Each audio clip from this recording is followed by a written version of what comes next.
जय श्री हरि।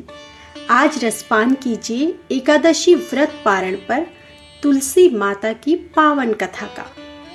सनातन परंपरा में तुलसी के पौधे को बहुत पूजनीय माना गया है। विष्णु प्रिया कहलाने वाली तुलसी के भोग के बगैर भगवान विष्णु की पूजा अधूरी मानी जाती है। मान्यता यह भी है कि एक तुलसी का पौधा आपके घर के सारे दोष को दूर कर देता है। यही कारण है कि इतनी पवित्रता और दिव्यता के लिए इस पौधे को हर हिंदू अपने घर के आंगन, बालकनी और घर के द्वार आदि पर जरूर लगाता है और उसकी प्रतिदिन पूजा करता है। मान्यता है कि घर से निकलते समय यदि तुलसी जी के दर्शन हो जाए तो कार्य अवश्य सफल होते हैं। तुलसी जी से जुड़ी एक कथा बहुत प्रचलित है। श्रीमद् देवी भागवत पुराण में इनके अवतरण की दिव्य लीला कथा भी बनाई गई है। एक बार शिव ने अपनी तेज को समुद्र में फेंक दिया था। उससे एक महातेजस्वी बालक ने जन्म लिया। यह बालक आगे चलकर जालंधर के नाम से पराक्रमी दैत्य राजा बना। इसकी राजधानी का नाम जालंधर नगरी था। दैत्यराज कालनेमी की कन्या वृंदा का विवाह जालंधर से हुआ। जालंधर महाराक्षस था।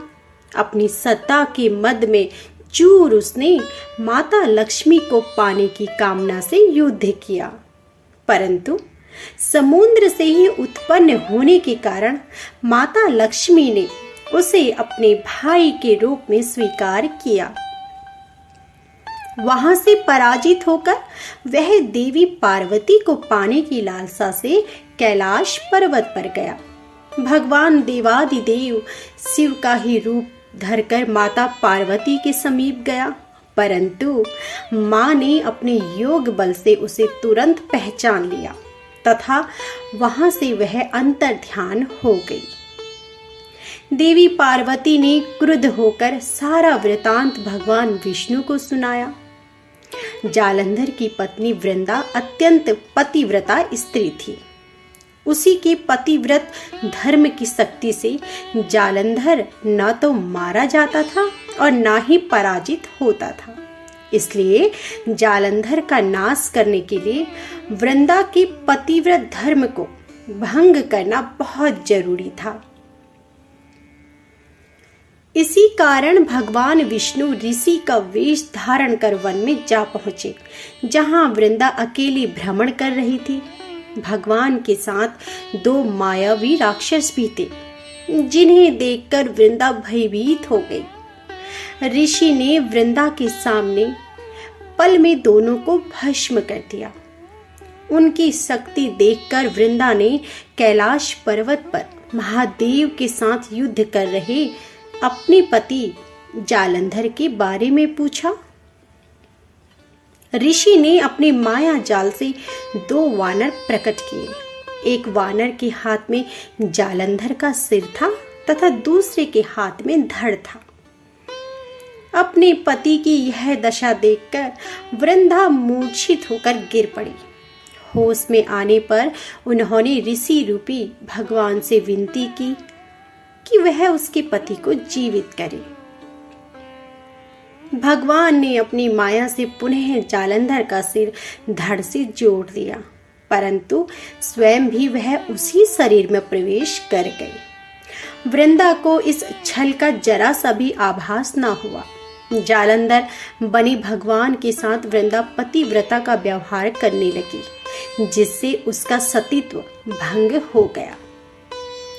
ऐसा होते ही वृंदा का पति जालंधर युद्ध में हार गया। इस सारी लीला का जब वृंदा को पता चला तो उसने क्रुद्ध होकर भगवान विष्णु को शिला होने का श्राप दे दिया तथा स्वयं सती हो गई। जहां वृंदा भस्म हुई वहां तुलसी का पौधा उगा। भगवान विष्णु ने वृंदा से कहा, हे वृंदा, तुम अपने सतीत्व के कारण मुझे लक्ष्मी से भी अधिक प्रिय हो गई हो। अब तुम तुलसी के रूप में सदा मेरे साथ रहोगी।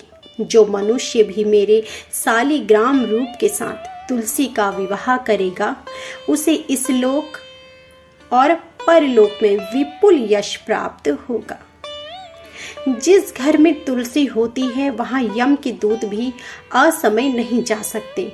गंगा व नर्मदा के जल में स्नान तथा तुलसी का पूजन बराबर माना जाता है, चाहे मनुष्य कितना भी पापी क्यों न हो। मृत्यु के समय जिसके प्राण मंजरी रहित तुलसी और गंगा जल मुख में रखकर निकल जाते हैं वह पापों से मुक्त होकर वैकुंठ लोक धाम को जाता है।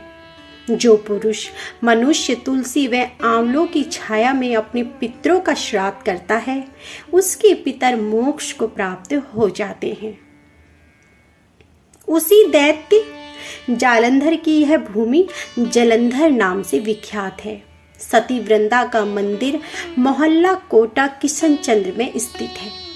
कहते हैं इस स्थान पर एक प्राचीन गुफा भी थी जो सीधी हरिद्वार तक जाती थी।